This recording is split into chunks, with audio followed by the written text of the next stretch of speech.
The Drums of War, Chapter 38, Pacifician Warrior. Aboard the James Lawrence, low orbit of the Republican colony Luck, Private Paxton Reeves trembled in the solitude of his drop pod. His belly roiled, his heart raced, and he was 80% certain the large frightened amphibian had taken up residence in his throat. That was fine, since he always got that way waiting for the drop. Logically, it wasn't any more important than any other part of the insertion, but that didn't matter much to his psyche. To calm himself, he ran through the briefing in his mind again. Just like in training, and in his grand total of 1 combat drops, the briefing took place in a room big enough to fit a platoon with 2 to a desk, and Lieutenant stood before the interactive holo display built into the front wall. Private Reeves remembered a sort of tense anticipation charging the room, something he'd missed during his first real briefing. There was a thump, and Private Reeves' pod cycled forward. That'd be the company commander. His staff would be out next, then the lieutenants. The Effort Disposal, or whatever they call themselves, disagreed with our plan to just invade them, so they're trying to stage a counter invasion here on Luck, Lieutenant Rice Calder said, as the display leapt to life to show the planet in question. A mostly barren globe with little to speak of in terms of either water or vegetation.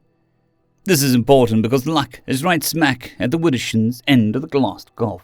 Private Reeves must not have been the only one to let concern show in his face, because Lieutenant had said, "Yep, they're trying a flanking maneuver. Now, while the diplomatic corps tries to convince the Draconian Empire to get off their scaly asses and move some forces up to the front, it falls to us to stop this before it gets going."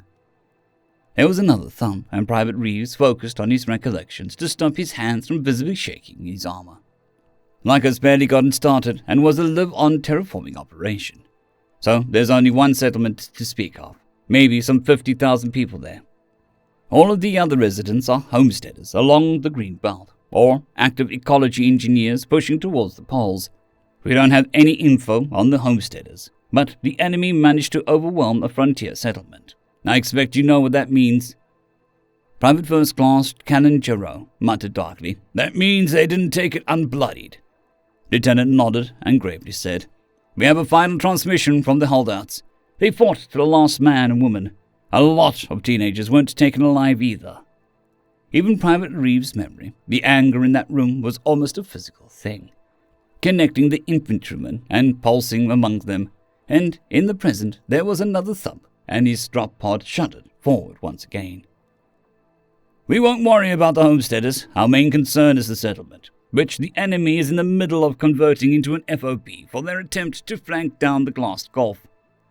Yet another thump, and the drop pod slid forward once again, and the rate of fire picked up. Good, the deployment was going according to plan. The display zoomed in to show a small city, or large town, that was obviously in the middle of being converted into a military base. "We'll be dropping here. They don't have much of AA set up, and if they did, our path is out of the range. We'll hit, squads will link up, and we'll approach from the south. The other 2 platoons will be dropping here, and approaching from the northwest and northeast. If you drift outside our LZ, just link up with whoever's closest. If it's an enemy emplacement, if it shoots at you, shoot it dead. If it surrenders, we're taking prisoners." Thump, slide, thump, slide, thump, slide, and Private Reeves was that much closer to being in the drop. "Any word on the prepubescent residents?" Specialist Talia Veira asked quietly, and didn't quite manage to hide the tears shining in her eyes. Thump, slide, thump, slide, thump, slide. "We know what these fucks do with prisoners," a corporal from another fire team growled. Thump, slide, thump, slide, thump, slide. "Not much," Lieutenant Calder said coldly. "Only some orbital imaging suggesting that they're being held here. We're also pretty sure this is next to the enemy HQ."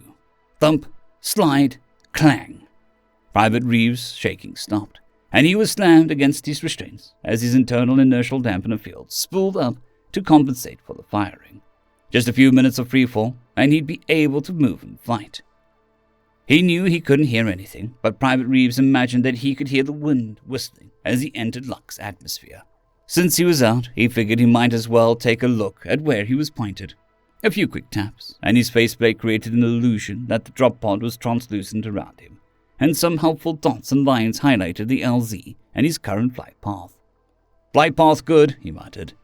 Keep your eyes out for turbulence, Lance Corporal Darius Corrin growled over the comms. He's too busy crying over dead axes, PFC Jarrow sneered in reply. Shut the fuck up, Cull. Specialist Vera barked back in an almost perfunctory way. Hey, Pax, tell me why you're here, Lance Corporal Corrin rumbled before a good insulting match could get started. Do you know what happened on second chance? A whole wussy planet fecking refused to lift a fecking finger in their own defense and got fecking slaughtered, PFC Jarrow drawled. Private Reeves tapped on his console to compensate for the winds pushing his pod off target while he said, Does Tex and Texas only make idiots like you? Can you think of a reason why a pacifician who saw the videos out of second chance might throw a lifetime of pacifism aside and join the Republican Navy infantry of all things? Some of us learned. Private Reeves didn't expect telling to change anything, and he wasn't disappointed. Well, maybe you should learn to keep your fucking lunch. Eat shit, redneck, Private Reeves sighed and made another adjustment. Love you too, city boy, PFC Jarrow laughed before getting serious. Enemy vehicle patrol approaching LZ. Suddenly, a zoomed-in video of PFC Jarrow's drop pod was displayed in the center of Private Reeves' point of view, and he saw that the enemy had appropriated a local pickup truck and had crudely mounted a heavy weapon in the bed. Doesn't look like they're looking up. Homesteaders might be making trouble for them, he said. If they are, they're smart enough to be out of sight from orbit, or even from how high we are. Lance Corporal Coran rumbled. Try not to land on any civvies. The team responded at once. Aye, Corporal. I think I can adjust and take that truck out, Specialist Vera said. Private Reeves's drop pod struck the ground with a spray of clay and gypsum, and he once again marveled at the fact that he was still alive. Explosive charges blew the hatch away, and he clambered out, rifle in hand. Silver 3 down and active. Some half a mile away, a truck speeding towards him was hit from above, and its cab slid to a halt as Specialist Vera's hatch opened via explosive charges and stepped out into what was formerly a pickup truck bed, occupied by a group of 3 enemy soldiers, as she said, Silver 1 down and active. There was a whap-thud crack of impact somewhere to Private Reeves' left, and Lieutenant Corporal Coran said, Silver Leader down and active. Almost on top of him, the last impact rang out as PFC Jarrow's cheerful drawl came over the comms. Silver 2 down and active. Silver Team all down and accounted for, moving for rendezvous with squad, Lieutenant Corporal Coran said, and Private Reeves began to take long, power armor-assisted strides towards Corporal Taba Run's beacon to do just that. Contacts eliminated, Specialist Vera said. No new contacts visible. Private Reeves didn't have to check her beacon to see that she was moving towards the rendezvous point. Cal, put some speed on and see if you can get eyes on our approach. Aye, Corporal. Private Reeves loped along and watched his teammates' beacons inch along towards Corporal Rund, and in short order he joined the rest of the squad more or less at the same time as the other members where Corporal Rund was taking reports from the team leaders. After listening for a moment, he ran a vital information up the chain and snapped out an order. They know we're here. Orbital drops aren't subtle, not unless you're ADR. The squad chuckled in a pause that he left for them, and he continued. So we'll spread out, keep a good 50 yards on your elbows, and 2 miles between teams. How are we on recon? I sent a man, one of the other team leaders said. Me too, Lance Corporal Coran growled. He's probably getting a good view of the approach now. PFC Jarrow's beacon flashed, and Private Reeves blinked to bring up his teammate's helmet cam feed. It was a grisly sight. There were charged and bloated corpses scattered across the desolate and burned soil and left to rot. Private Reeves tasted bile at the back of his throat and swallowed. More importantly, PFC Jarrow was highlighting enemy positions and marking their type. Infantry, crew-served weaponry, heavy weapons emplacements, and lookout points. Nothing they couldn't handle. However, the enemy wasn't so polite as to patiently wait for the assault to begin. No, they were very much rudely reinforcing their positions. All right, kids, Corporal Rund said. Time to go to work. Bounce off now. And so they did. The infantry took off in that odd bouncing lope once again and formed into diamond-shaped formations 2 miles apart, except for silver and bronze teams, which were a man down each. These 2 teams adopted a wedge formation, and the scouts transitioned to an overwatch role as the squad approached. The RNI cut through the enemy like a plasma cutter through butter. The heavy weapons couldn't get on target quickly enough, and the RNI troopers put rounds on target on the move, taking out their operators at a distance. It was much the same with the crew served emplacements, and infantry teams stood less than a shadow of a chance. They seemed to know it, too, because when the squad approached, some of them tried to throw their weapons down. The instant the plasma casters left their fingers, the backs of their necks exploded with sickeningly wet pops. Private Reeves stumbled as he squeezed the trigger of his rifle to put holes the size of apples through the enemy's chest, while the return plasma splashed off his armor shields. Then the squad was amongst the rubble of the former settlement, and the outer perimeter of the base in progress. Private Reeves was confronted by the left leg of Doggo Settler protruding from a pile of rubble. A few feet ahead, maggots had feasted on what was left of the rest of their poor soul. "Heads up, kids," Corporal Ring called out over the comms. "The enemy always does something annoying when things are going well."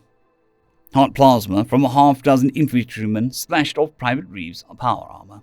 They were actually concentrating their fire and training his shield, so he sent a few shots downrange at their source before ducking behind what looked like it used to be a column of the town hall. "Behind you, Pax," PFC Jarrow said, and a sonic boom cracked overhead. Private Reeves didn't waste time dithering. He rolled to another pile of rubble and put more holes in the enemy's cover. And the enemy behind the cover, well, the air cracked again, as PFC Jarrow took out another enemy trying to sneak up behind him. The settlers' corpses had stopped appearing, and Private Reeves tried not to think of how that implied that the Oxarch had cared enough not to want to be surrounded by rotting corpses, but not enough to bury them.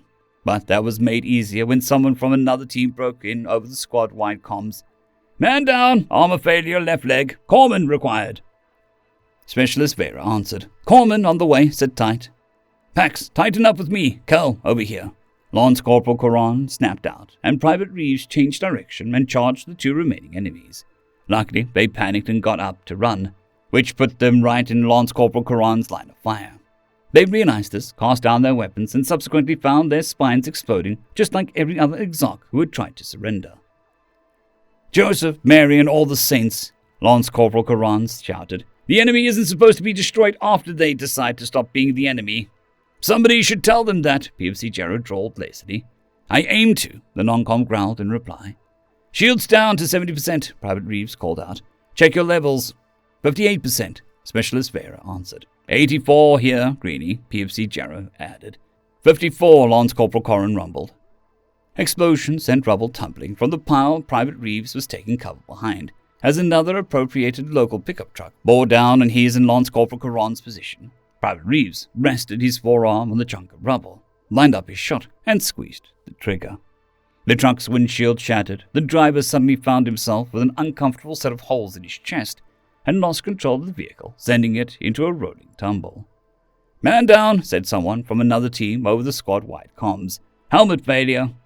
Specialist Vera's voice carried the most sulphurous string of curses and slurs that Private Reed had ever heard rang out over the comms in no less than 6 different languages, in addition to Republican battle cant. That she finished by saying, "Rejoining team." "Pushing towards objective," Lance Corporal Coran said. "Pax, 2 contacts in building on your left, 2nd floor." Private Reeves swung his rifle up and to the left and squeezed off a couple of rounds at what looked like an enemy sniper team setting up in a room missing one of its exterior walls. Private Reeves privately scoffed at the idea of setting up a static position with so little cover. "Contact eliminated on your 6. Private Reeves made sure to sweep the areas above and swiveled the cover behind until Specialist Vera and PFC Jarrow linked up with them as they moved down the street at a brisk walk. Private Reeves tried not to think about the past 10 minutes too deeply and focused on spotting threats that failed to appear as they made their way to a squat, ugly, prefabricated metal building, boldly occupying the space formerly reserved for the houses of the slaughtered residents, now scattered across the outskirts of their once burgeoning home. The 4 of them stacked up on the reinforced door, barring the entrance to the HQ. Lance Corporal Coran was on point with his weapon steady at the door. Specialist Vera stood just behind him at the ready. PFC Jarrow had his back against the wall next to the door, and Private Reeves covered their backs. There was a scream of protesting metal as PFC Jarrow utilized his power armor to simply rip the door off its hinges by yanking the handle, and Lance Corporal Coran and Specialist Vera opened up on the shocked defenders within. PFC Jarrow took over covering his team's back, and Private Reeves rolled a pair of grenades into the building as his teammates took cover against the doorway. Private Reeves tried to ignore the pained cries that followed the explosions. Private Reeves followed Specialist Vera through the door and into what looked like a waiting room. He checked his shield levels again and was alarmed to find that they had been reduced to 20% effective. There wasn't time to let his armor shield generators cool off, though, and he knew the armor could physically take a few hits from the Azart standard plasma casters. There was nothing to do but press on into the next room, which looked like an administrative center. It was given away by the fact that it was a big long room filled with desks laden with consoles and data pads in rows leading to a single ornate door at the back with several less opulent openings along the side walls. Approaching last known location of enemy commander, Lance Corporal Karan growled over the rat-a-tat of his own automatic rifle, ripping the office furniture enemy soldiers were using as cover apart. Anybody spot him scurrying away to quarters or some shit? The answer must have come over the team's leader's comms, because Private Reeves didn't hear it, and he was preoccupied with 8 enemies opening fire on him from the 4 doors on the left side of the room. He began to take them apart with controlled bursts as they leaned out of cover to shoot, which is why he didn't notice the anti-armor plasma weapon charging up the last doorway until it had lobbed its payload at him. He couldn't dodge or the attack would hit Specialist Vera, whose armor was already scorched by hits from sidearms. So he stretched his left arm palm forward and tensed his muscles to focus the majority of his armor shields on his palms. It only stopped the most of it. Searing hot pain lanced up his body, and his arm suddenly dropped limply to the side as he staggered and shot wildly in the enemy's general direction. His world went red, then white with pain, and he found himself lying on the floor with Specialist Vera looming over him as she pumped him full of drugs through an access port, and his armor applied an internal tourniquet. It took Private Reeves a minute to realize that she was insulting him. Fucking chauvinistic moron. You probably thought that was heroic as fuck. Hey, it worked, he blearily muttered as his vision cleared and the pain began to approach manageable. You think the arm can be saved? Nobody answered him.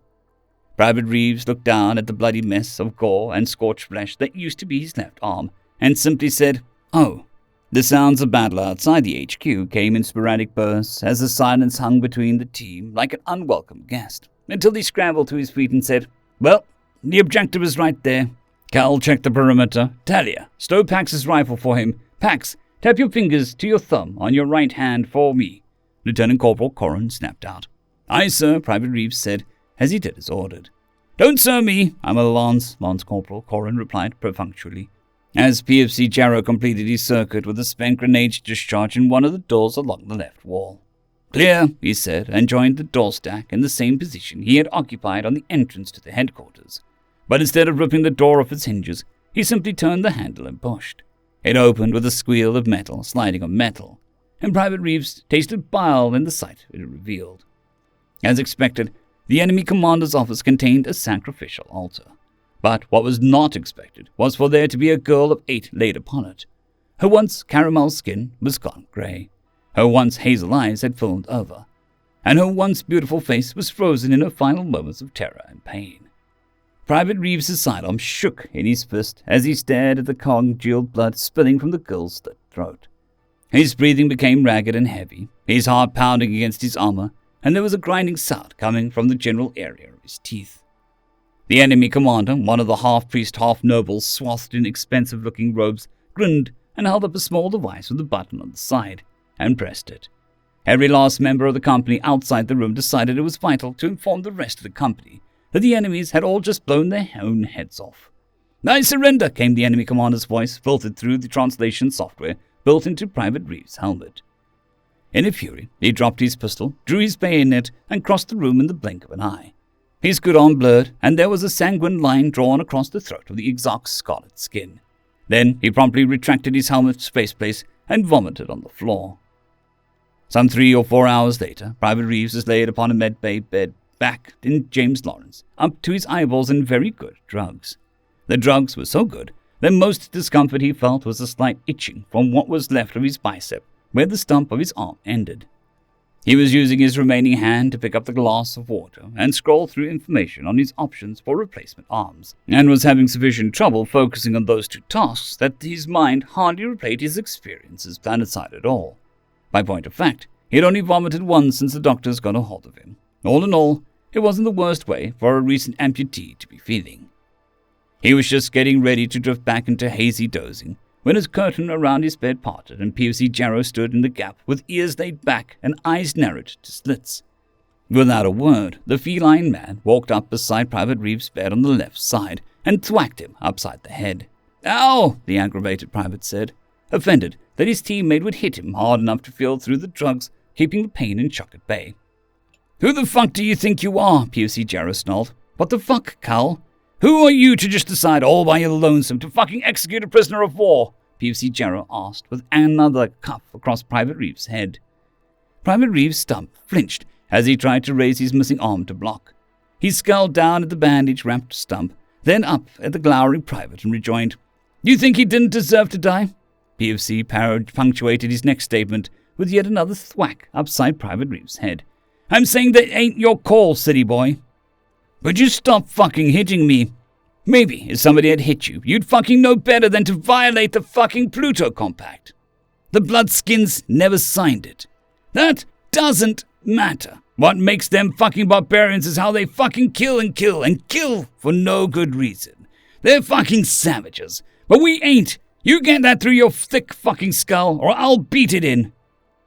Private Reeves tried to shrink back from the tirade and, lacking anywhere to go, simply made himself small and stared at the blankets. "Look, you weren't thinking straight, high stress, and you got lost your fucking arm. So them's extenuating circumstances. So I don't figure you'll get drummed out. And that's only a shooting offense if you're an officer or a senior NCO. Wait, what? You're being court-martialed, obviously. What?" POC Jarrow blinked, pricked his ears, and the tip of his tail twitched. Then he said slowly, "You executed an enemy combatant after surrender was tendered. What did you figure on happening? You getting a medal?" Private Reeves lay in mute, shock. "Holy shit, you really don't know?" "What don't I know, you hick arsehole? Give me a second," POC Jarrow muttered as he paced in the narrow space between the bed and the curtain. "Okay, since you come from Pansyland, I figured you ain't never got into a real fight before. Pacifia, and I was a champion boxer." POC Jarrow waved a hand by way of dismissal. "I mean a real fight to settle things. Like an insult you can't let stand, or someone trying to steal from you." Private Reeves just blinked in bewilderment. "Okay, so I'm right. So fighting in a war isn't just about killing all the enemy till they're dead. That's one of the worst ways things can end once the blood's been spilled. What we want is for the enemy to quit trying to kill us and our friends. That's why the enemy only exists to be destroyed. Once they quit being the enemy, they don't need destroying no more." "So the murderers get to escape justice," Private Reeves spat. "No, Pax," POC Jarrow said quietly. "Justice comes later. And you deprived the Republic of doling out her terrible justice. You denied her the chance to interrogate an enemy commander, and you spared him his sentence with a quick death. Look up de-beaconing." And with that, POC Jarrow left Private Reeves alone with his thoughts. End of story. I'd quickly like to thank our Tier 5 channel members, Casper Arnholtz, John Creighton, Manatharia, 050, Dragzoon WRE, and Elijah Silvercross. Thank you very much.